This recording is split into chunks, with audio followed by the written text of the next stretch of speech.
சொல்லி காலையில் ஜம்மாட்டு வேலைக்கு போயிட்டு வந்துடுவாங்க. அப்போ கூட வந்து வீட்டில் 1000 போராட்டம் பிரச்சனைகள் இருக்கும். ஆண்டவரே, என் மகன் ஆண்டவரே, நீர் ரத்த கோட்டைகளை மறைத்து நீர் வெளிப்பட முடியாது விட்டுருச்சு. ஆண்டவரே, என் பையனுக்கு மது பழக்கத்திலிருந்து விடுதலை உண்டாக்கணும் அப்பா நான் சொல்லி நான் ஜபம் பண்ணி ஐயா மோப்பரையாட்ட சொல்லி அம்மாண்ட சொல்லி நான் ஜபம் பண்ண இதுவரைக்கும் நான் அந்த ஜபத்தை விடலை. என் மகனை தொட்ட போல என் மருமகனும் தொட முடியா. ஆண்டவர்கிட்ட நான் ஜபம் பண்ணி கேட்டுக்கிறேன். எனக்கு சுகம் பலன் ஆரோக்கியத்தை கொடுத்தது கர்த்தருக்கு கோடாத ஸ்தோத்திரங்களை எடுக்கிறேன்.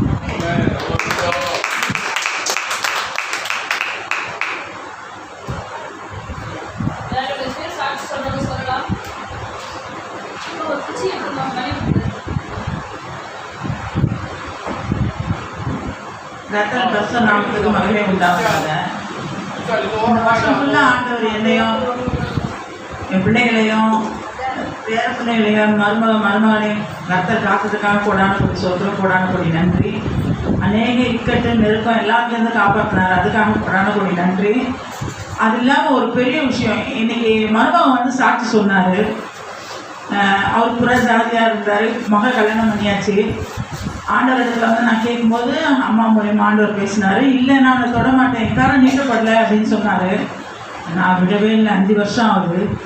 ஒவ்வொரு நாளும் ஜோம் பண்ண ஆண்டவரை அவரை நடிச்சிங்க, அவரை தொடுங்க, அவரை நடிச்சிங்க, தம்பியை தொடுங்க. நான் பொறுத்தனையோடு ஜோம் பண்ணியிருக்கேன்.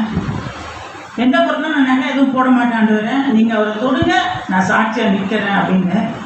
இன்றைக்கி வந்து அவர் வந்து சாட்சி சொன்னார். இது ரொம்ப பெரிய அதிசயம் என் வாழ்க்கையில். இது வந்து இந்த கண்கள் அவர் அன்றைக்கி ஜெபம் பண்ணும்போது அநேகத்தான அவர் ஜெபம் பண்ணும்போது நான் பார்த்துருக்கேன். கண்ணீரோடு ஜெபம் பண்ணியிருக்காரு. இன்றைக்கி வந்து சாட்சி சொன்னார். அதுக்காக ஆண்டவர் கொடி நன்றி, கொடி சோத்திரம். அவரை தொட்ட தேவன் பெரியவர். அது இல்லாமல் அநேகருக்கு வந்து நான் ஆண்டவரை பற்றி சொல்லும்போது அவங்க ஏற்றுக்கிறாங்க. அநேகருக்கு சொல்லும்படியாக என்னை ஆண்டவர் விரும்பையாக வச்சதுக்காக ஆண்டவர் கொடி சோத்திரம், கொடி நன்றி.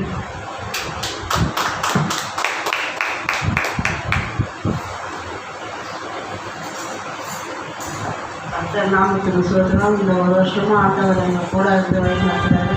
அதே போல் என் கணவருக்கு வயிற்றில் ப்ராப்ளம், கிட்னி ப்ராப்ளமாக இருக்குது. இருந்தாலும் ஆண்டவர் ஹாஸ்பிட்டலுக்கு இருந்து போகும்போது நேற்று தினத்தில் கைகால் ரொம்ப போய் வயிறெல்லாம் வீக்கமாக இருந்தது. ஆண்டவரே என்ன பண்ணுறது ஆண்டவரே, நாங்கள் கெட்டவங்களாக இருக்கிறோம் ஆண்டவரே சொல்லிட்டு ஹாஸ்பிட்டலுக்கு போனோம். ஹாஸ்பிட்டலில் பார்க்கறதுல சொல்லிட்டாங்க. இருந்தாலும் ஆண்டவர் கூடயே இருக்கிறார். அவர் நம்ம விட்டு விலகுவதில்லை. நாங்கள் வேணும் பஸ்ஸில் போகும்போது கூட வசனத்தை தான் பார்க்கணும். ஆண்டவரே எனக்கு ஒரு வசனத்தாவது எனக்கு காட்டுங்க கண்ணணும். அதே போல் நான் உங்களை விட்டு விலகுவதில்லை, உன்னை கைவிடுவதில்லை என்னென்ன வசனம். அதே போல் ஹாஸ்பிட்டலில் போனோம், நல்லபடியாக வந்தார். இப்போ நல்லா இருக்கிறாரு. இருந்தாலும் ஹாஸ்பிட்டலுக்கு எல்லோரும் சபையார் அவருக்கு ஜெபம் பண்ணுங்க. நாங்கள் ஆண்டவருக்கு சாட்சி ஆசீர்வதிக்கிறேன்.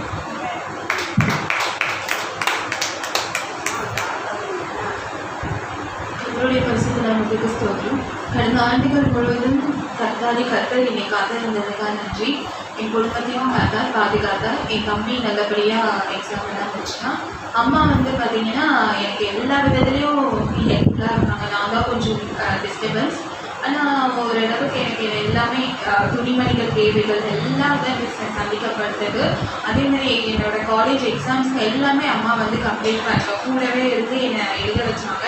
என்னோடய ப்ராஜெக்ட்டு கம்ப்ளீட் ஆகிடுச்சு, பாஸ் பண்ணிட்டேன். 2 ப்ராஜெக்ட்லேயும் பாஸ் பண்ணிட்டேன். முதல் ஃபேஸு, செகண்ட் ஃபேஸ்லேயும் பாஸ் பண்ணிட்டேன். டேட்டா ஸ்ட்ரக்சர்ஸ் கிளியர் ஆகிடுச்சு. சர்டிஃபிகேட்டை வந்து வாங்கிக்கங்க அப்படின்னாங்க. அது மட்டும் இல்லாமல் என்னோடய ட்ரெஸ்ஸு ஒவ்வொன்றுத்துலேயும் அப்பா அம்மா 2 பேருமே பார்த்தீங்கன்னா டைடு வாங்குறது, அதே மாதிரி அந்த லைசால் எல்லாமே க்ளீனாக ரொம்ப நேர்த்தியாக வீட்டை வச்சுருக்காங்க. கற்றுபடிய நன்மை தான் ஃபுல்லாக வீட்டை நிறைச்சிது. என் தம்பி கூட ஓரளவுக்கு என்னை கிண்டல் பண்ணி எதுவுமே செய்யாதபடி கர்த்தர் வந்து வீட்டை பாதுகாத்தா. அது மாதிரி அப்பாவையும் அம்மாவையும் சுகர் பேஷண்ட்லாம். அதே மாதிரி தம்பியும் பார்த்தீங்கன்னா ஒரு அளவுக்கு மயக்கம். இந்த வருடம் ஃபுல்லாக பாதுகாப்பு தேவைக்கு நன்றி. ஆனால் நான் கொஞ்சம் போவோம். இன்னும் மேரேஜ் நடக்கலை, 34 ஆகிடுச்சு. அதனால் அப்பா கிட்ட வந்து நீ போன வருஷம் ஃபுல்லாக எங்கள் அப்பா ரொம்ப நாளாக ஒரு 7 இயர்ஸாக திட்டினார். நீ வெறும் பிஎட் மட்டும்தானே கம்ப்ளீட் பண்ணியிருக்க, கேன்சர் எழுதுனேன், டைப்ரைட்டிங்கும் ஃபெயில் ஆகிடுச்சு அப்படின்னு திட்டினாரு. ஆனால் நான் அதை பற்றி ஃபீல் பண்ணி எக்ஸாம் மற்ற பசங்கள்லாம் கல்யாணம் ஆகி போயிடுச்சு, நீங்கள் மட்டும் வீட்டில் உட்காந்துருக்கியம்மா அப்படின்னாரு. அண்ணா யூனிவர்சிட்டியில் பண்ணுறேன்னாப்பா, அதை நான் அண்ணா யூனிவர்சிட்டியில் தான்ப்பா பண்ணுறேன், இல்லை மற்ற பசங்களாம் 40,000 70,000 ரூபாய் சம்பளம் வருஷத்துக்கு வாங்குவீங்க அப்படின்னு எங்கள் அப்பா என்ன கேவலமாக தான் பேசினாரு. ஆனால் இந்த நேரத்தில் அதே மாதிரி போகிற அந்த பாரதி நகர் ஃபுல்லாக எல்லாமே படித்து எல்லாம் கல்யாணம் முடிச்சிருச்சுங்க. ஆனால் கர்த்தர் எனக்கு 3வது முதுகலை பட்டம் பெற வந்தவர், எனக்கு இளங்கலை பட்டமும் அதே மாதிரி என்னுடைய யூஜியில் வந்து முதுகலை பட்டமும் பெற தெரிவிச்சிருக்கேன்.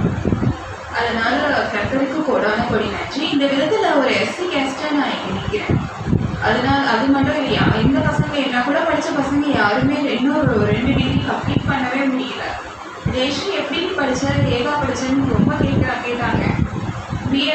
நான் பிஎட் சிரமமாக தான் படித்தேன், மாத்திரை தான் கொஞ்சம் யூஸ் பண்ணியிருந்தேன். ஏன்னா எனக்கு பிளேஸ்மெண்ட் எதுவும் கிடலை. ஆனால் எனக்கு பிஎட் அதேமாதிரி அண்ணா யூனிவர்சிட்டியே எனக்கு வந்து ஒரு எனக்கு 0 ஃபீஸில் தான் எனக்கு வந்து கிடச்சிது. ஃபீஸ் வந்து கெட்டலை. நான் அங்கே பசங்க வந்து ட்ரபிள் தான், அதனால எனக்கு நல்ல டீச்சர்ஸ் நான் அமைஞ்சாங்க, ஓரளவுக்கு கைடு பண்ணேன் அப்படின்ட்டு பசங்க கிட்ட சொன்னேன். மற்ற பசங்க எல்லாம் கம்ப்ளீட் பண்ணவே இல்லை, ரொம்ப கஷ்டம் கொடுத்துட்டு இருந்தாங்க பின்னாடி இருக்கு.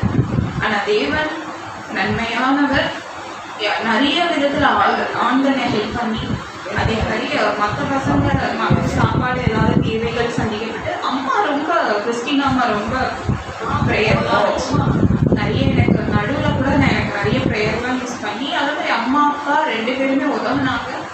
கர்த்தருக்கு கொடாம கொடி நன்றி.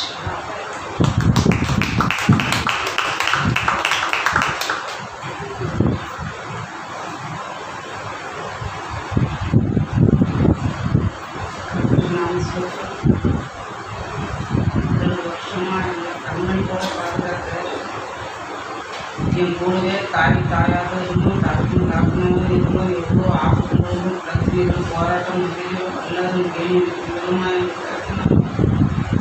எங்களை பார்த்து கைத்தட்டி சேர்த்தாலும் ஆண்டவர் என் கூட இருந்தார். என் தானத்தை சக்தி கொடுத்தாரு, என் தலைக்கு பழக்க கொடுத்தாரு, எல்லா பிரச்சனையிலையும் எங்களை காப்பாற்றி வழிநடத்தினாரு. எவ்வளோ போராட்டம், வேற எந்த குடும்பமாக இருந்தால் எனக்கு மறைச்சு என் தகப்பன் என் கூட இருக்கிறாரு. இந்த 2 வருடமாக எங்களை எவ்வளோ பாதுகாத்தாரு. இவங்களும் பாதுகாப்பாரு. இந்த 1 வருடத்தில் இன்னும் கொஞ்சம் பிரச்சனை இருக்குது. அந்த ஒரு பிரச்சனையும் முடிஞ்சிருச்சுன்னா எங்களுக்கு ஆண்டவர் கடைசி வரைக்கும் அவருக்கு உண்மையாக நாங்கள் லாஸ்ட் வரைக்கும் அவருக்கு கடவுள்பட்டுருக்கணும். சின்ன குழந்தைங்கள இருந்தும் பெரியவங்க வரைக்கும் இது வரைக்கும் எங்களை பாதுகாத்தாரு. எவ்வளோ பிரச்சனைகள் இல்லைன்னு வந்தது பிரச்சனை, எல்லா பிரச்சனையும் பாதுகாத்தாரு.